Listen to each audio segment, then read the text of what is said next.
US inflation, as we've been telling you, jumped to its highest level since 1981, 8.5%. And overnight, US President Joe Biden put the blame squarely at the feet of the Russian President Vladimir Putin. Putin's invasion of Ukraine has driven up gas prices and food prices all over the world. The two largest grain producers in the world, Ukraine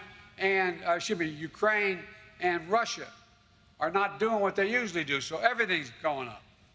We saw today's inflation data. 70% of the increase in prices in March came from Putin's price hike in gasoline. Well, joining me now, Adam Creighton, the Australian's Washington correspondent, also our reporter from there as well, live from Washington, D.C. Adam, it's not so easy as what Joe Biden might be trying to paint because the inflation was already in the US economy before Russia invaded Ukraine. Yeah, certainly, Ross. That's right. Look, the inflation rate here in the US has been above 5% for more than 6 months now.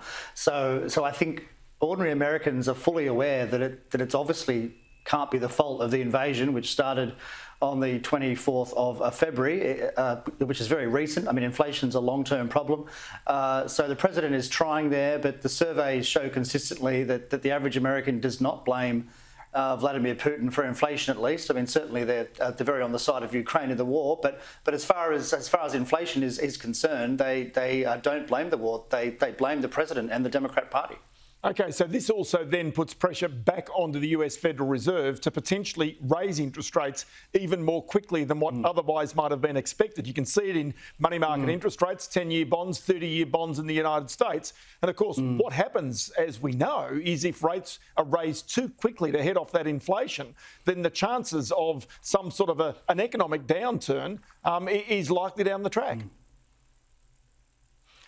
Yeah, that's right. Look, the chance of a double whammy interest rate rise, if you like, in early May, the next time the Federal Reserve Policy Committee meets, is something like 90% now. That was up from about 70% last week. So it's almost a foregone conclusion that there's going to be a 0.5 percentage point increase in the federal funds rate, and indeed another 5 or 6 throughout this year, I would say.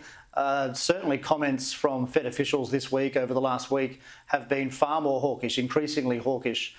So markets have really factored that in. It's worth pointing out that one clever thing the White House did this week was to flag in advance that the inflation figure would be very high. And so when the 8.5% figure came out, bond yields actually fell slightly to about 2.7%. Of course, that's still a lot higher than 3 months ago when they were something like 1.6%. But nevertheless, I think people were slightly reassured that the figure wasn't as high as some feared.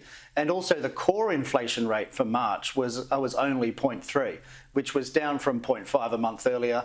And that reassured some people and certainly led a lot of investment banks in Wall Street to say that the March figure would be the peak of the inflation boom.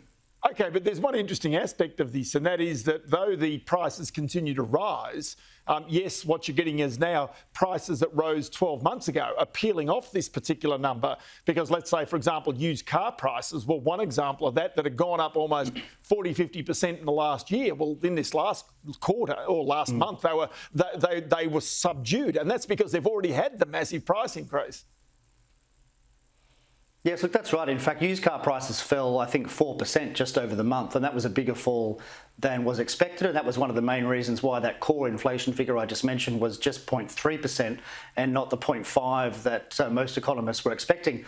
But then if you want to be a pessimist, I mean, that's just one price of used cars. I mean, sure, it has a big influence, but the rest of the CPI basket, that includes rents and food, are still rising at a rapid clip.